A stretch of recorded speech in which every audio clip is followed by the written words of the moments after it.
Сәлем құрметті оқырман, мен сіздерге Шерхан Мұртазаның «Жұлдыз көпірі, қыл көпір» атты шығармасынан үзінді ұсынамын. Қалай ойлайсыз, біздің мұнда екенімізді біліп келді ме, әлде кездейсоқ ұшырасу ма? Соны мен де ойлап отырмын.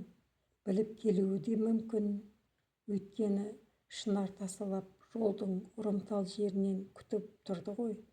Бірақ анық білсе, көп күшпен келіп шабуылдар еді. Машинаны көрген соң ғана қимылдады-ау деймін. Бетін сынығы жырған Ләзиз артына бұрылды. Ол бізді күні бұрын білген жоқ. Ол келуге мәжбүр болған. Бұрынғы мекенінде әлдеқандай қоймасы бар. Соны алып кетуге келген. Қандай қоймасы бар? Қашанда алып үлгере алмаған қазынасы болуы мүмкін. Кобозев пен Рысқұлов бір-біріне қарады. Ол да мүмкін, деді Рысқұлов ойланып тұрып. Былай болсын, деді Кобозев тұжырымдай сөйлеп. Біріншіден әуежайға мұқият тексеру жүргізіп, қарауыл қою керек. Екіншіден, Тұрар Рысқұлович, сіз бен бізге Ташкентте отыра беру жарамас. Бұларға қарсы жорық болсын. Отряд жасақтаңыз, жақсы командир табыңыз, кешікпей жолға шығайық. Түркцит басшысымен өзім сөйлесемін. Дұрыс, деді Рысқұлов. Теңбіл Торғай, мен шаршадым, деді. Бала жыларман болып, аузы кемсеңдеп, түйе жапырақтың түбіріне сүрініп кетіп, етпеттен құлады. Құлаған қалпы қайта көтерілуге әрекет қылмай, екі қолы жайылған күйі жапырақтарды қармап жатты да қалды. Мұрнына түйе жапырақтың ашқылтым иісі келді. Алаулаған алақандары жердің сызына рахат тапқандай балбырап қалды. Шаршаудан гөрі аштық жаман. Бала түйе жапырақты туырлықтай шетінен жұлып алып аузына салды. Артынша түкіріп тастады. Кермек дәм аузын ашудастай қуырып жіберді. Теңбіл Торғай шыр-шыр етіп шолпан кебіс гүлдің басында барып қонды. Қанатын жалбыратып, мамығын дүрдитіп, сілкініп қойды. Жан-жағына қарап, жан-жаққа жар салғысы келгендей, аянышты, жалынышты жіңішке үнмен ұзақ шырылдады. Құр шырыл емес, бір сәтте мың құбылған хор қызының үні сияқты еді. Қауырсыны сан құлпырған сары, қызыл, жасыл, көк түсті, мамығы кемпір қосақтан жаралған Теңбіл Торғай, «Ей, тыңдаңдар, онда аш бала жатыр. Бір үзім нан беріңдер, бір жұтым айран беріңдер, келіңдер» деп зар қақты. Оның тілін түсінген ешкім жоқ. Әрі десе, балада адамдармен ұшырасқысы келмейді, аулақ жүреді. Ұстап алып қайтадан детдомға алып кетеді деп қорқады.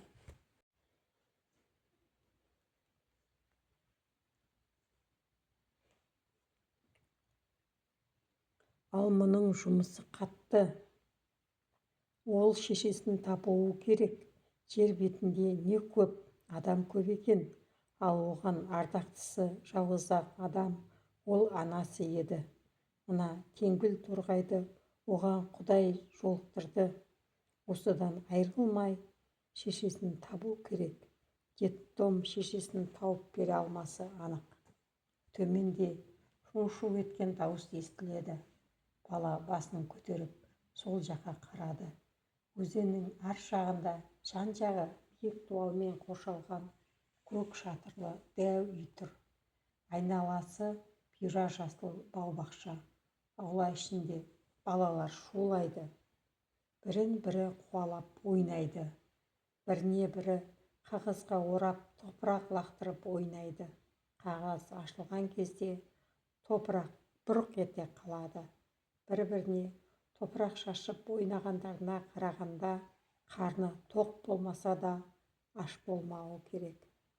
Бала түйе жапырақтан бойы сәл-пәл ғана көрініп тұрып, дәу үйге тесіле қарады.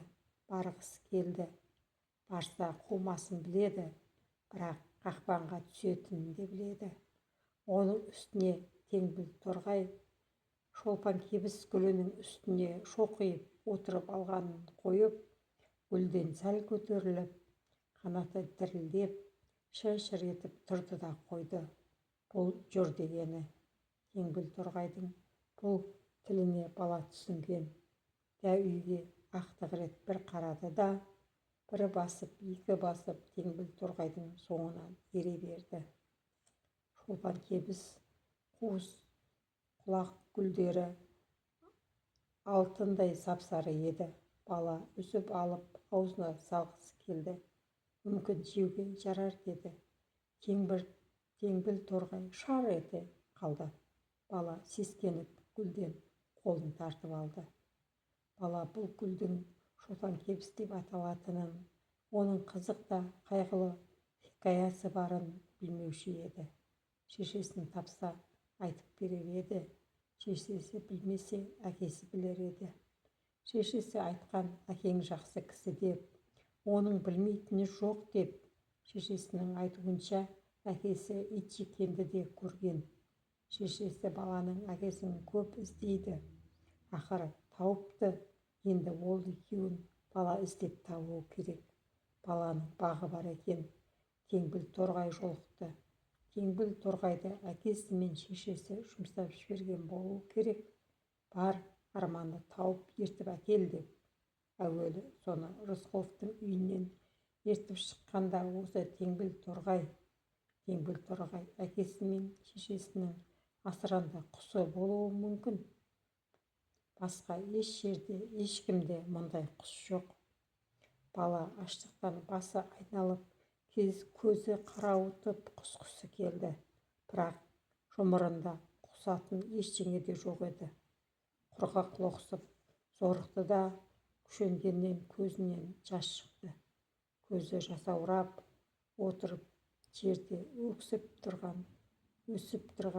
желкекті көрді. Үзіп алып аузына салды. Тағы үзіп алып бұралақтап тағы салды. Қой желкек дүниедегі ең тәтті тамақ сияқты көрінді. Мұндай тәтті дәмді ол комиссар Рысқұловтың үйінен де татқан жоқ. Екі ұртына көпіртіп көк ніл ақты. Бұл жалғанда жоқ тәтті шырын еді.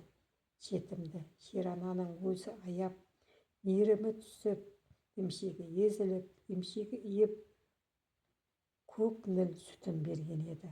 Баланың уілдеген іші тыныштағандай, қуанғандай болды. Қой желкек жолға керек болар деп үсіп қолтығына тыға берді. Сөйтсе, көк желкек өзектің бойы тұнып тұр екен. Баланың аш көзі тойғандай болды.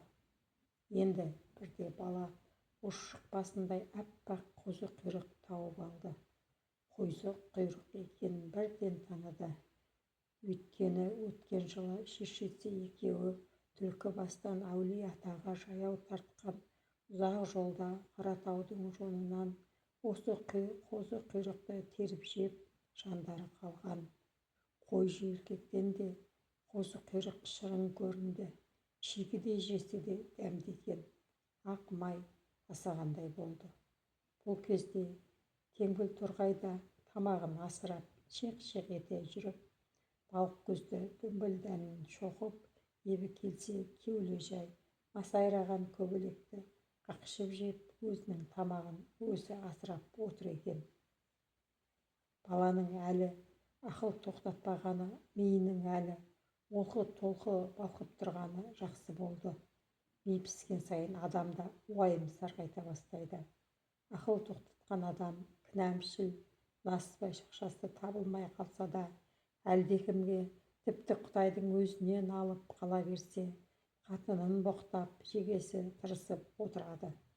Бала әлі ауыр тағдырдың кінәсін кімге артарын білмейді, ешкімге салар наласы да жоқ.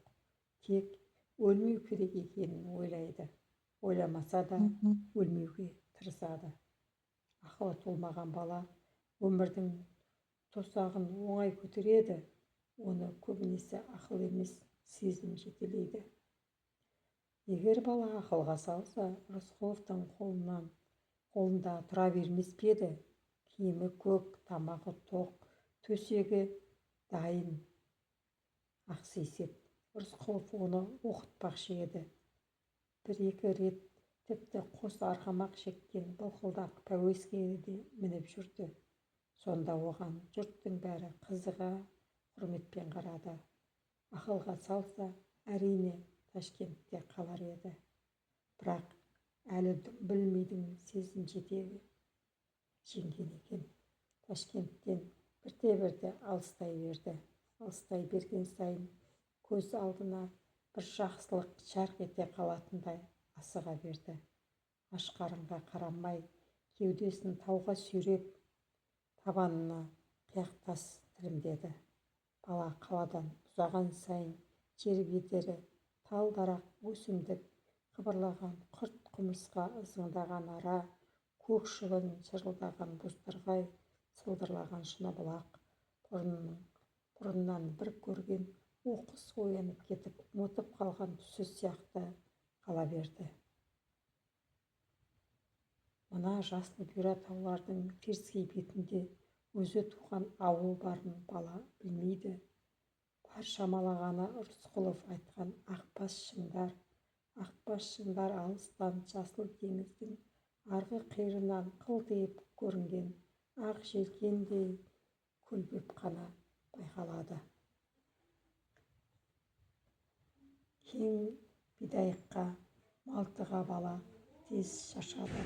Сонда да кеудесін алға сүйреп, екі қолымен шалғынды ескекше есіп, бір аттап, екі аттап ілгері ұмтылды.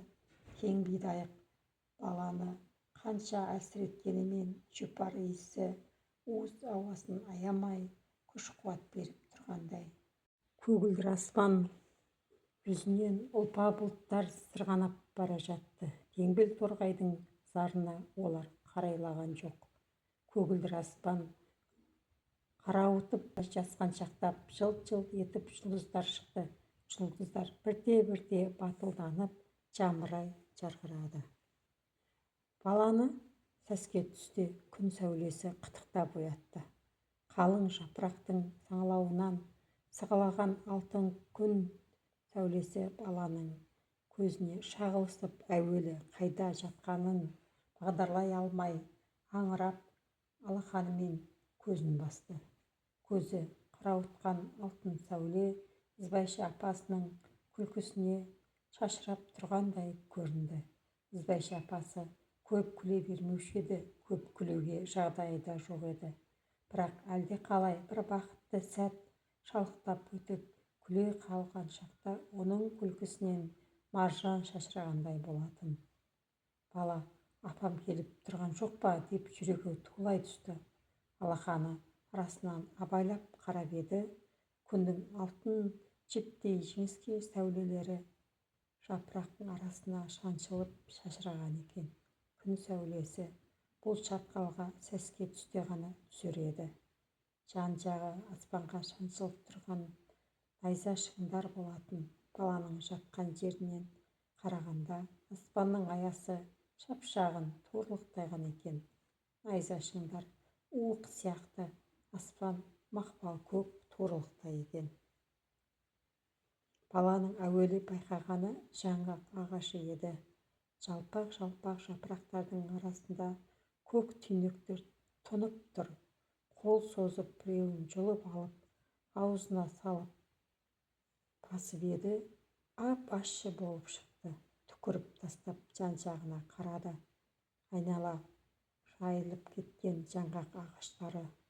Рысқұлов айтқандай бар екен, жан-жағы асқар тау, айнала тырбық аршалар мен тарбиған жаңғақ ағаштары. Баяғы шолпан кебіс гүлі, баяғы теңбіл торғай баланың тірілгенін көріп, кішкентай күміс көмейінде хрусталь шарик құбылжытып ойнағандай құбылжыта шырқап жіберді. Бала бір басып, қылдырықтай мойнын созып, Рысқұлов айтқан күркені іздеді. Шатқалды өрлеп сәл жүрген соң, дәу шынардың түбінде аузы үңірейген күрке көрінді. Бала қуанып кетті. Рысқұлов алдамаған екен. Бір мезгіл бала өкінді де, көкемді ертіп келмегенім-ай деді. Бірақ көкесі мұнда келуге асықпайды ғой. Әлі қартаймаған, сақал шашы ағарады, сонда ғана барамыз деп еді ғой. Демек оның Рысқұлмен ізбайшаны сағынбағаны да. Ал бала шыдамады. Баланы ағара қоятын сақалы да шыққан жоқ. Онша ұзақ күтуге тағаты жетпеді. Күркеге жақындаған сайын тұла бойы бір қызып, бір суынды. Апасы қазір мұны көріп, бас салып құшақтап, айналайын, арманым деп айқайлап, жылап жіберер ме екен? Құрметті оқырман, осы оқиғалардың жалғасын тыңдағыларыңыз келсе, менің арнама тіркеліп, үпіл басып, пікір жазып, қолдап кетулеріңізді өтінемін. Тыңдағандарыңыз үшін көп рахмет.